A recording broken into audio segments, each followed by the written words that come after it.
Buenas noches para todos. El día de hoy vamos a hablar sobre el estudio de las teorías del aprendizaje enfocados en la teoría cognitivista.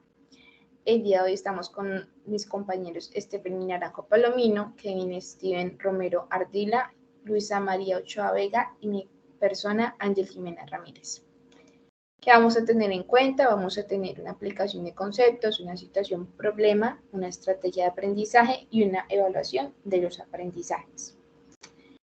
En cuanto a aplicación de conceptos, tenemos que el cognitivismo es una teoría del aprendizaje que se centra en el estudio de los procesos mentales y cognitivos involucrados en la adquisición de conocimiento.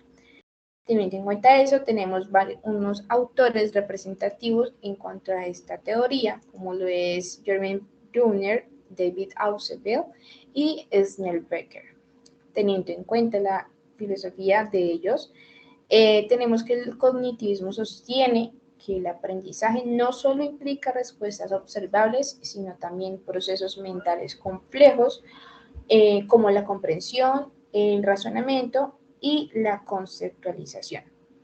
Teniendo en cuenta esto, vamos a generar una situación-problema que está encaminada a un análisis de una situación basada en el concepto de moldeamiento.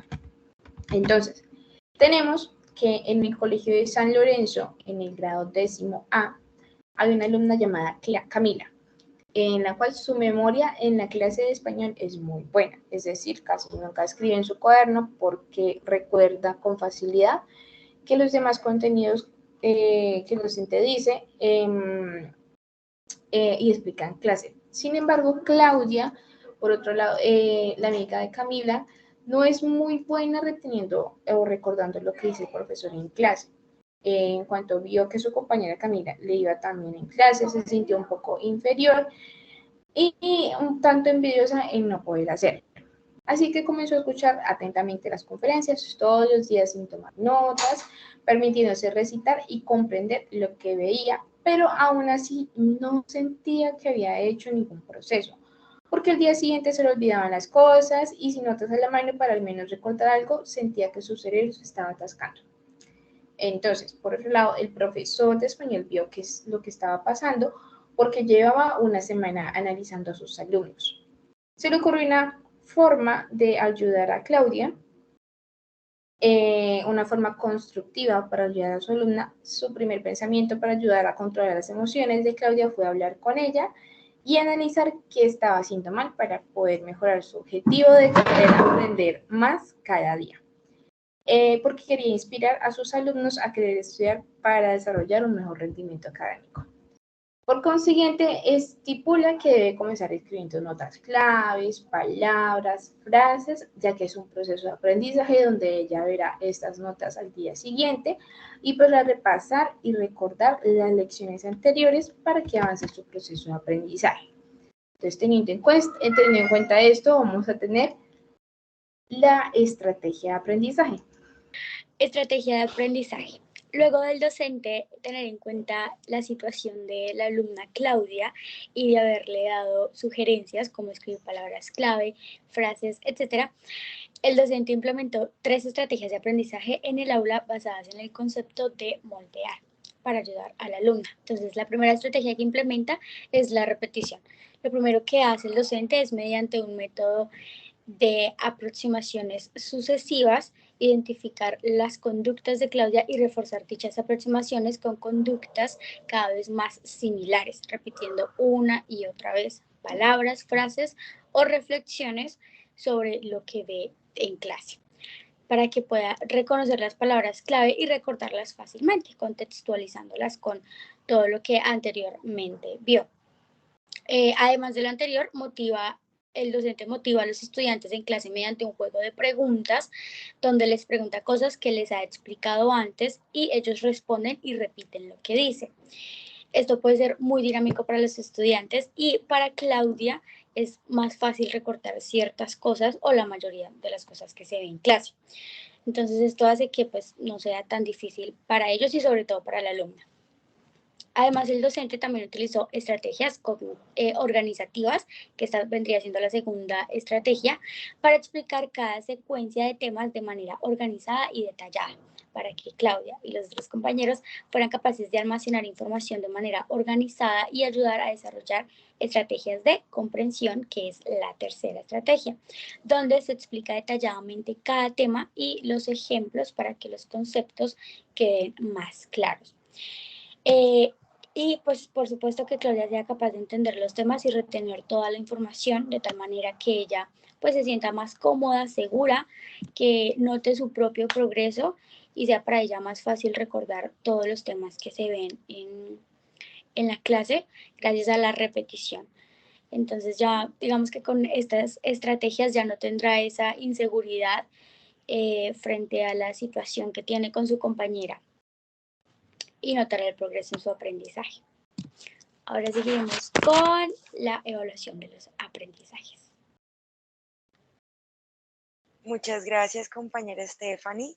Bueno, para la evaluación en la teoría del aprendizaje de David Osenberg, la evaluación del conocimiento se centra en la comprensión y en la retención de conceptos y en el cómo los estudiantes pueden, no mediante memorización, sino mediante la sintetización de estos conceptos, sumado a sus experiencias previas, pueden dar como resultado un conocimiento nuevo, pero no solamente un conocimiento por concepto y por memorización, sino un concepto el cual pueda ser aplicado en su vida cotidiana o en diferentes otras materias que se puedan dar en la vida.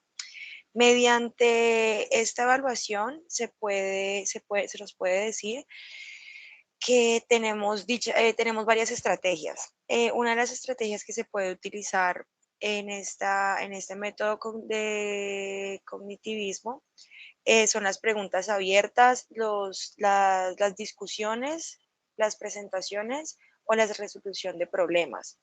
Las preguntas abiertas hacen que los estudiantes tengan que dar, y las discusiones y los debates hacen que los estudiantes tengan que dar conceptos bajo sus propios puntos de vista y con sus propias palabras. Obviamente el concepto tiene que ser correcto, el significado tiene que ser puntual, pero expresado desde su punto de vista, desde su propio análisis y deducción. Las preguntas abiertas requieren que los estudiantes también relacionen la nueva información con la información pasada, dado que para poner la información pasada y los conceptos ya sabidos, ya aprendidos, sumado a los nuevos, van a dar nuevos conceptos en nuevos contextos, porque también el contexto puntual del presente influye mucho. Estas preguntas evalúan finalmente la capacidad del estudiante para comprender y aplicar el conocimiento, aplicarlo en la vida. También otra manera de evaluar a los estudiantes pueden ser los mapas conceptuales, los cuales permiten dar fe del estudiante, del cómo puede organizar la información de manera, pues del cómo puede ubicar de manera organizada la información, el cómo puede sintetizar no solamente conceptos al aire, sino que ubicarlos de manera jerárquica, dando así un contexto y un concepto más claro del conocimiento que él mismo generó durante deducciones.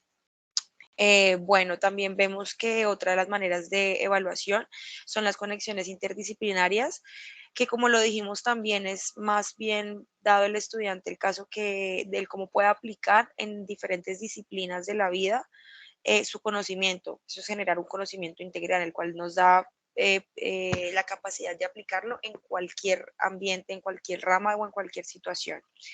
Finalmente, podemos decir que de las evaluaciones que el cognitivismo utiliza, el métodos evaluativos que la metodología cognitivista utiliza, se puede decir que la reflexión personal es una de las más importantes, dado que mediante un ensayo o un resumen, el estudiante va a explicar en más de 200 palabras el concepto y el contexto general que dicho conocimiento nuevo le generó.